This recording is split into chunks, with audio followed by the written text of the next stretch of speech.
Hi, welcome back to my channel. Hi, happy day. Thank you for visiting my channel. If you're new here, my name is Miriam. I am a lot of things. Right now I'm cold, so I'm all bundled up. But if you're seeing my face, it's because you're supposed to hear something out of it. So hello. So hi. Hi, how are you?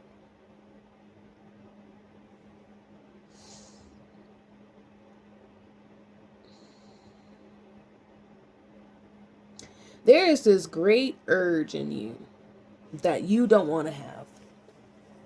Whether it be eating food, whether it be eating humans. I don't know. But there's an urge. And you so badly don't want to be the person who has that urge that you are just like running away from it. But then you get snapped right back. Your resistance to that urge. Not like, if you want to eat humans, look, I'm not saying go eat a human. But I'm saying maybe go try some pork. They say they taste the same. And whatever. Instead of being so afraid of being a cannibal, accept the fact out loud. Say, hey guys, I'm somebody who would like to eat human flesh. I don't know where this is going, all right? So just hear me out. But say out loud, hey guys, I haven't done it. I haven't done it. But I do look at pictures of people who put their body parts in sandwiches or something, and I do this and I do that. So then, and then being open about it and talking about it instead of keeping it as like, okay, let me put on my incognito mode so I can look at foot sandwiches. Okay? Just be like, yeah, sometimes I look at foot sandwiches. That's just what I'm into for some reason. Like, you hate that part of yourself so much, and you're so ashamed of it that you refuse to share it with anyone. So yeah, sometimes I wake up in the middle of the night and I just I got chocolate all over my face. I didn't realize I was sleep eating. For me, I want to have it together. I want to be so chill and cool and never have anxiety. You know? I want to be unbothered. And so if I'm actively trying to be unbothered, it's a lot easier for me to be bothered. If I'm actually trying to play it cool instead of actually just being cool, I'm gonna be less cool. Another thing that I'm afraid of specifically is being a bad person. I am so scared of hurting people. I am so scared of hurting people. Not just like, oh, in a car accident. So I've taken defensive driving 3 times because I learned that most accidents can be prevented. Of course, there are freak accidents. There are things that just happen, like that just happen. Um, but most accidents can be avoided through defensive driving. And so whenever I knew that I could, at some point, because I'm a control freak, y'all. I mean, at least I'm a recovering control freak, is what I'll say. I go with the flow a bit more than I used to. But whenever I knew that I could, there are always some things that are within your control. There are other things that are not within your control, other people's feelings, other people's stuff. And for a long time, I used to think that that was something I could control. So I can't control how the other people are driving on the road. I can't. But I can be mindful. I can see when somebody's driving erratically going all through that, and I could go ahead and just pull back and let them do their thing up there. You know, I'd rather be behind that driver than in front of that driver. Those are things. When the roads are a certain type of way, depending on the climate, I'm gonna pay attention to that climate, and I'm going to drive accordingly, even whenever I see other people aren't. Even if the traffic is going some type of way. Granted, if the traffic is all speeding and we're all speeding and all that, I would rather just to just drive in a different way. Like if we're all on a high speed road and everybody's flipping out, I will find a surface road. I will find another way because y'all really acting like it's that serious, and I promise you it's not. But I don't want to hurt people. So because I don't want to hurt people, I'm actively looking for ways if I'm hurting people. So I'm more sensitive to when I hurt people as opposed to whenever I'm not hurting people.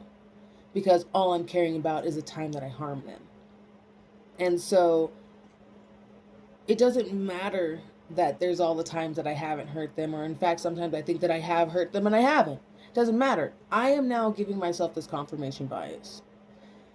And this is something that I feel like is going to continue to be the process of this healing in general. Is like this will show up in many forms. Right now, at this age, it's evolved to many different things, but it's worn many different hats and many different faces and all of that throughout my years. Whether it was whenever I was a big, like, constant liar. I would lie all the time whenever I was younger, to just for no reason. I would just lie. I at least in my head, it was for no reason. But really, it was my predator ways. The ways that I was testing because I was so afraid of becoming my predator. My predators. And my biggest abuser looks a lot like I do now. And oof. This is heavy, y'all. Alright? This is heavy. So y'all keep in mind trigger warnings. I will still use my words the way that I use my words, but trigger warnings. My abuser looks a lot like me. She's a light-skinned black woman. I think she has different eye color, but when she was abusing me, her body looked like my body. And then there were certain times that she abused me in different ways, and her body smells a certain smell. And as I hit puberty, my body started creating that smell. And smells send you into memories, whether or not you ask. And so, suddenly, years later, after I'm no longer near her, my body has changed in a lot of ways, and they look just like hers. So the hatred in me was because she was a bit chubby and I was a bit chubby. You know, our skin tone was the same. A lot of our body parts were similar in my head, at least from what I remember. But I couldn't figure out if I was remembering her or if I was just remembering myself after a certain time. And so it was always so hard for me to look at myself in the mirror, hard for me to look down at my body. It was difficult for me to see myself and love myself because I had to actively love my abuser. Even though it's not my abuser. It's not. I don't talk to her. I don't know. None of that. I send love in general to the entire world of all the people, good, bad, ugly, beautiful, all that stuff, because that's just, they're all babies, you know. And but in those moments, I didn't realize that I hated myself because I looked like my abuser. In those moments, I wasn't able to make those connections. I knew that I didn't want to be her. It didn't matter that whenever I first saw her, I thought she was so pretty. All the things that she did to me made me feel like she was hideous. And I couldn't be her. So I wanted to be skinny.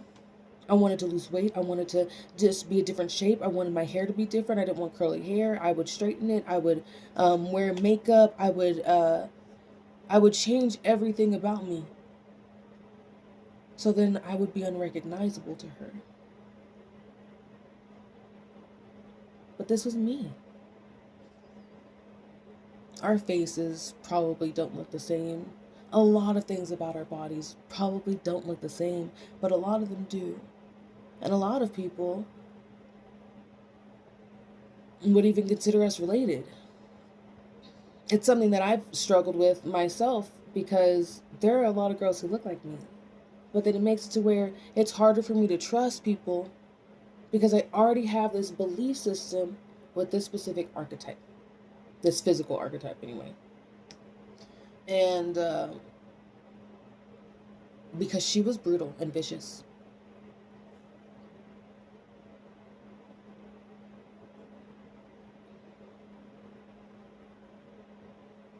And I know that I have those capabilities within me too.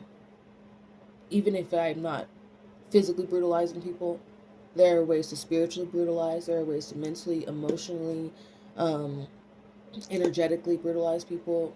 And there were times whenever I was younger, I didn't realize that I was walking with the devil, walking in a way that was full of hatred and full of lack, where it didn't matter how nice I was to people, my thoughts weren't nice. I acted the way I needed to, but inside, there was so much going on. And that was fucking exhausting, bro. And even now, that still happens. I still got a lot of shit in my head going on constantly. 11:11 as I say this. This is a lot of hard work. And there are going to be a lot of new beginnings for you.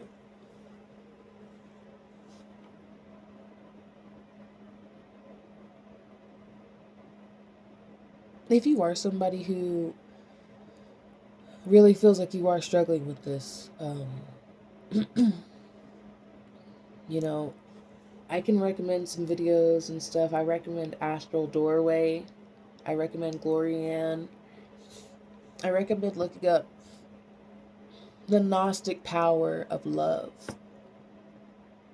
And Gnostic is Gnostic. I don't know what's going to come up with that. I just figure if you type in Gnostic power of love, you will find enough sources that are meant for you. Because Astral Dory and Glorianne really helped me early on in accepting a lot of that shadow work. And whenever people say shadow work, they mean like, okay, so if somebody could elevate their vibes, like, oh, I'm right here, I'm regular, but now I'm like, oh, very Jesus-like. But you could also be very like Cain and Abel like. I'm not saying that Jesus necessarily had those feelings, but I'm saying that eventually, if Jesus didn't do the work, because Jesus did the work, Christ did the work. Any Christ has done the work. Christ is a title, and then maintains that. Okay.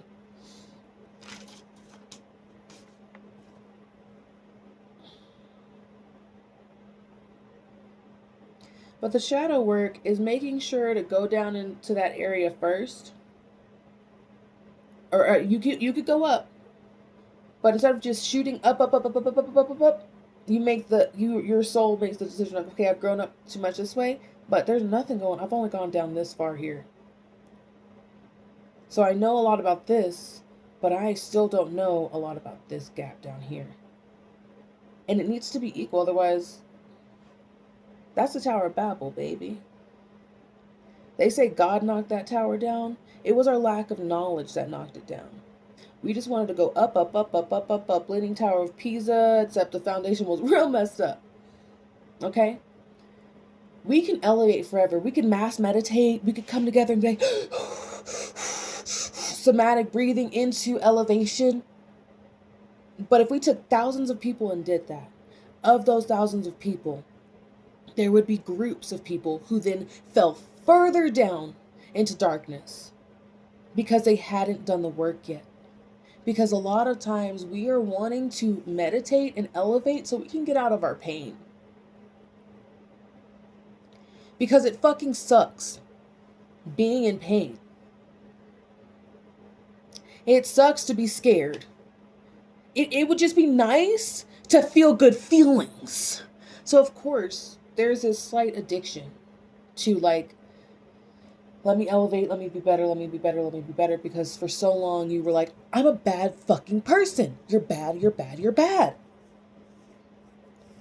So for once, You're like, okay, I'm not a bad person. I'm part of the one. I'm part of the God. I'm God's child. I can love. I can grow.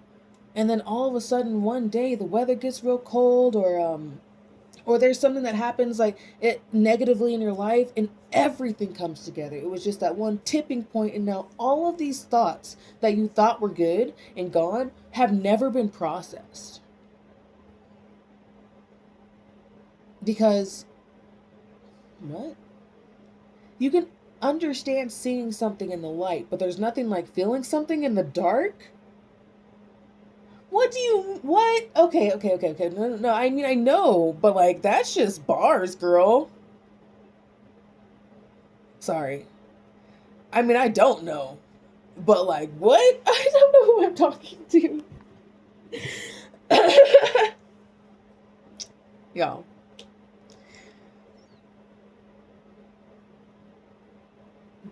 You can see the things in the light, but you also have to feel the things in the dark.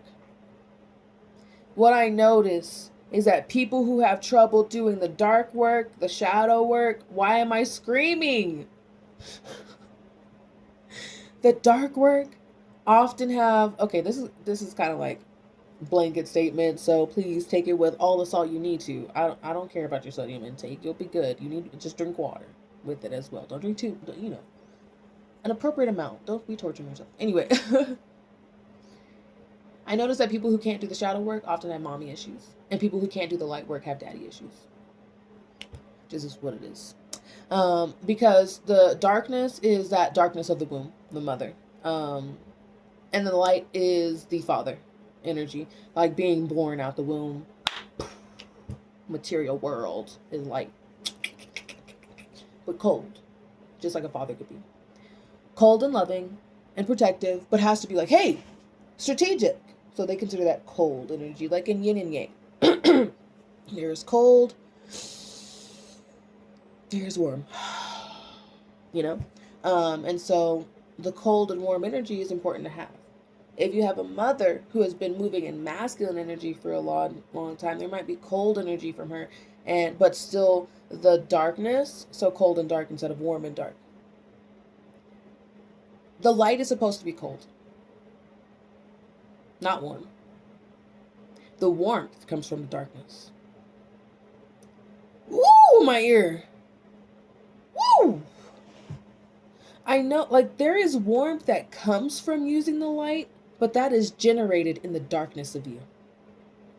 What is happening? What are you doing? You were seeing this so clearly. Like, why is my hand like that? Why are my hands like this, yeah? Look, I'm gonna quit asking questions and just let it be, because that was for someone specifically. I mean, for quite a few. Because honestly, I also need y'all to look around. I know that I ain't got a bunch of subscribers, but look around at how many subscribers there is. All of y'all have one thing in common, at least. And that for some reason y'all are supposed to hear some ish out of my face, and y'all did, and it resonated. Yes, as esoteric beings, as spiritual beings, as people who follow faith and believe and trust in the words and move in the best way that they can. Of course, it is a slightly lonely path, but it does not have to be. We are on the mother effing internet. I know it's awkward, but comment under somebody else's comment if you resonate with it, of course. Don't just be like, if you think they're cool, if you're liking their vibes, because there's some people who comment pretty frequently. And so if y'all are those people, get to know each other. Okay, mingle. Get to know each other, because you'll have stuff in common. And the stuff that y'all have in common is that y'all are actively working on y'all's growth. And a big reason that y'all are frustrated with the world sometimes is that y'all are surrounded by people who aren't focusing on their growth. And this is how we actively do it, is that we see that there is a community of like-minded people, and then we reach out. I know that's hard for you because you're a little bit of an introvert and you're a little shy, even though you're not shy at all. You're very charismatic, but you're shy. But the only reason why you're shy is because you're afraid of people seeing who you are all the way and then not liking you. And even whenever you feel like you don't care, you're still moving like you care.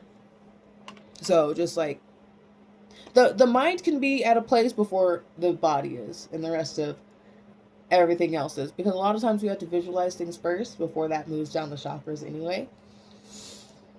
So there will be that crown chakra moment where you're like getting that download, and then the seeing of it, and that vision, and then saying it's good, and saying things and talking to people.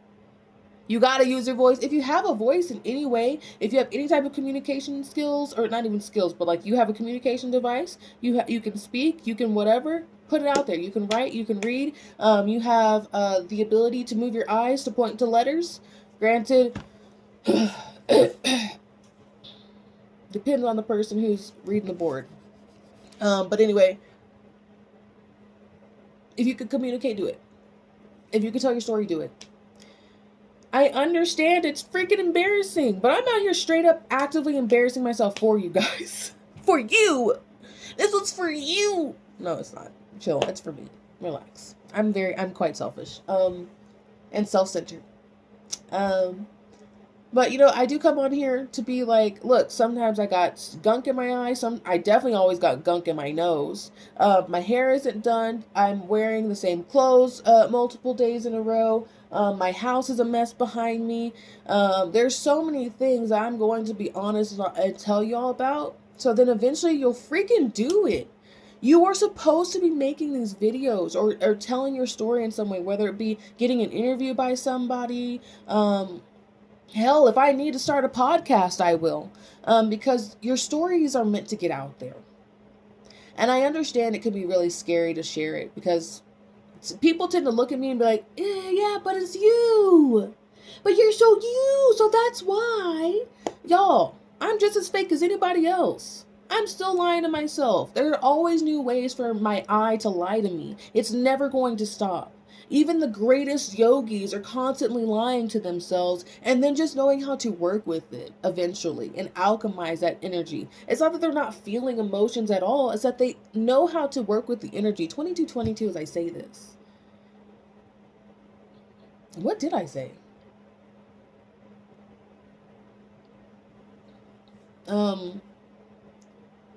There's the 2222 is the partnerships, patience, thankfulness, destiny.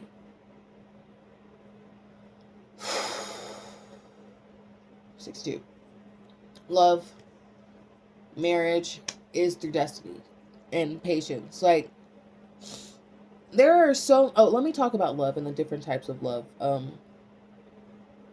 There's familial love, there's romantic love, there's friendship love, there's all these other types of love. But here, especially in America, we have only been taught about one type of love, which is a romantic love. Or there's familial love too, but it's different. Because a lot of times what will happen too, there's been these stories in America a lot, where you'll find somebody and you'll click with them right away, and you'll love them, and you'll get with them and all that, and then turns out that's your sibling from a sperm donor. For your dad was a sperm donor, and then now y'all had a baby together because y'all were instantly connected. I'm saying you as if it happened to you. I might have, but like, because there's this instant connection, we immediately make it romantic, especially whenever it's opposite sex, opposite genders. Because a lot of this stuff is like, here's a man, here's a woman. If a man and a woman are together, they're supposed to be together. That's the only way it can be.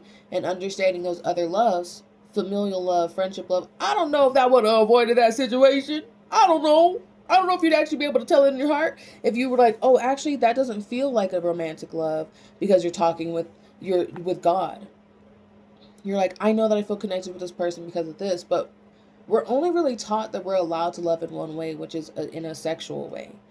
And for me, that was what caused all my abuse, is that all these people in my life only knew to love in one way. So when they saw me and they saw that, oh, look at what little girl, she's so cute, and just that, they couldn't leave it at that. The love alchemized into their root chakra, and then they took advantage of me. And even now, that's something that happens as an adult for lots of people. There is an energy for some people, like, if, okay, I'm gonna get astrological a little bit. So if y'all don't believe in that stuff, you don't have to. Jesus said there will be signs of the moon, star, and then the sun, moon, and stars. So that's what I just try and go with Christ. Um, but people with lots of Scorpio in their chart, whether it's your sun sign or anything in your chart whatsoever, especially if it's your Venus, um, or generation, having Scorpio in your chart means that you're like there's like rulings of the genitals. So that also means that that's the frequency that you're putting out. So sometimes other people who either have Scorpio in their chart or are um, receptive to Scorpio energy, they don't know that it's going on with their body. Nobody is saying that you made that happen. Just because you got whatever energy going on in your life does not excuse another person's behavior, because it's not a drug. You're not drugging this person or whatever, even though people will want to make it out to be that, because people do want to give themselves the excuse as to why they acted out of character. And oh, she was magic. Oh, she was beautiful. I just couldn't it's just like, no. Chill out. And young man, just because you were an adorable little boy does not mean it was okay. And look, this is trigger warning. Doesn't matter. If you were 10 and she was 16, that's not okay. There are so many times that our young boys and young men are taken advantage of in ways, and then they're taught to believe that it was something that they should have enjoyed, and so they are so confused and so full of shame, because some of that might have not been something they enjoyed, but they were then told, no, that was good. Good on you, fool. Yes, you're doing it. Look at you, little man. But he's not a little man. He was a little boy. In my in the people that I know, my first stepfather, he said that he lost his virginity at 11 to a 16-year-old. Sure, it's only 4 years, or 5 years, sorry. It's only 5 years, because if we're adults, that's fine. It's not okay. And I'm here to tell you, if you're that little boy, if you're one of those little boys who really feels like you were just introduced to sex at a young age because you were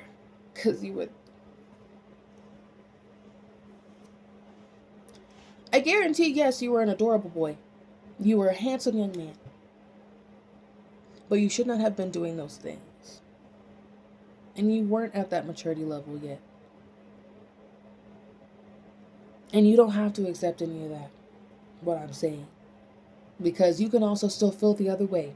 You are allowed to still tell yourself, nah, I was old enough, until you are ready to deal with that. It is not if it's not your time to deal with it, you don't have to deal with it. If seeing yourself as somebody who was taken advantage of is something that's going to break you in a way that you feel like you can't come back from, then remain telling yourself what you got to tell yourself. I do want to let you know that it is so possible for you to hold that inner child and tell them the truth and say, hey, it was not your fault. Even if you thought you were having fun at the time, you know more now. You understand more now. Because there are certain things that the soul understands when we are very young, even if our mind does not understand them. And our soul still keeps track of that. Our body keeps track of that. And sometimes we are launched into these things that we really can't control. And so, be kind to yourself. Because I guarantee at the very core, the true self is always pure. Always. even if you've been somebody who has done all the horrible things. This is what a lot of people don't really like about religion is I say, oh, well, this guy could do this, this, and this, and this, and this, and this, and then ask God for forgiveness, and then all of a sudden he's into heaven.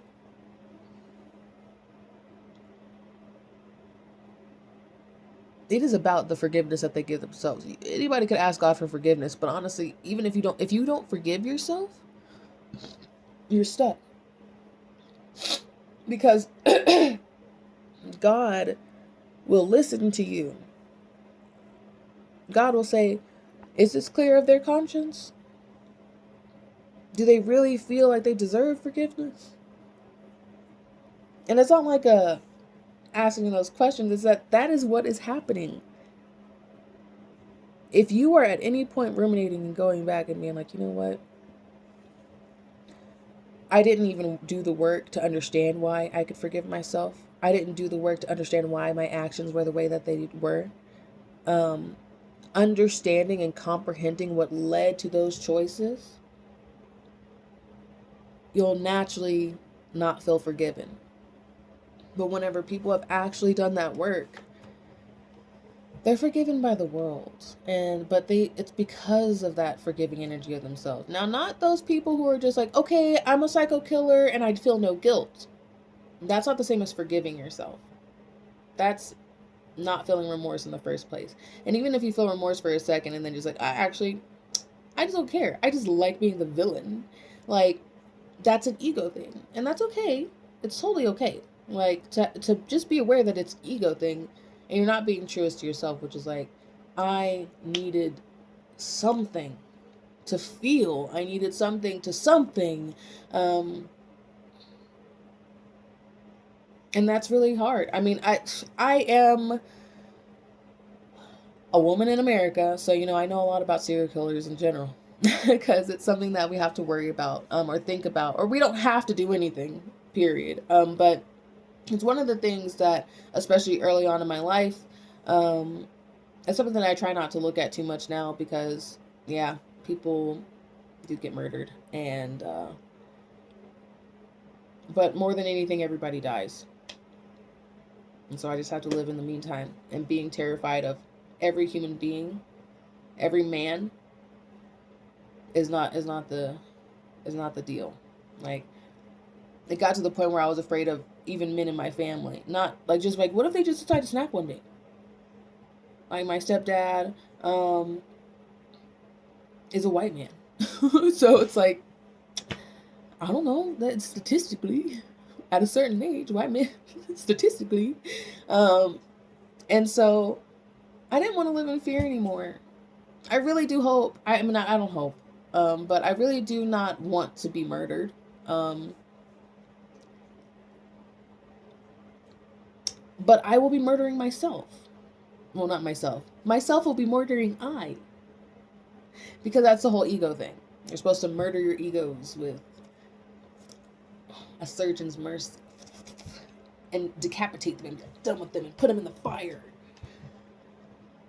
All the little egos inside of yourself. And this is where those things get to be a little bit weird whenever it comes to 33. Why is almost a 40-minute video? What is going on today?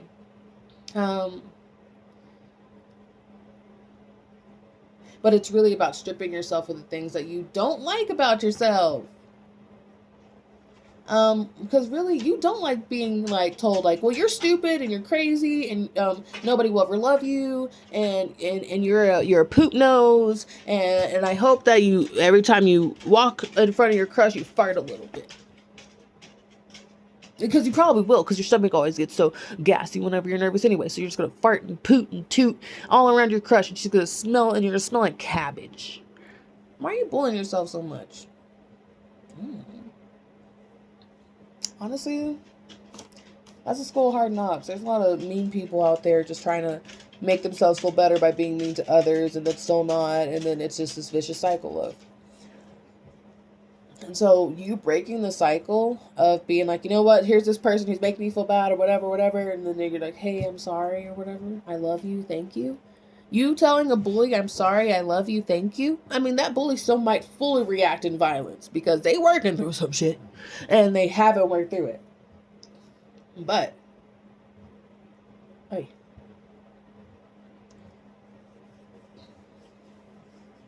if you even start believing yourself, just saying, I love you. I love you unconditionally. Thank you for how you have done your best to protect me, and I am sorry for being so mean, or whatever those words need to be. But even if it's just like, thank you, I love you, I'm sorry. Thank you, I love you, I'm sorry. Thank you, I love you, I'm sorry. It's the sorries you never got. It's the thank yous you never got. It's the I love yous that you never got that you fucking deserved.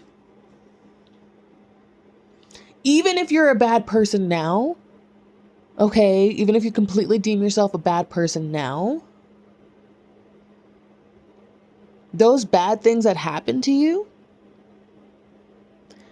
you can now say that they happened for you. You can now say that when those things happened, you chose to take tools out of yourself. They were always there. You could have pulled them out at a later time in life, but you were forced to pull them out sooner.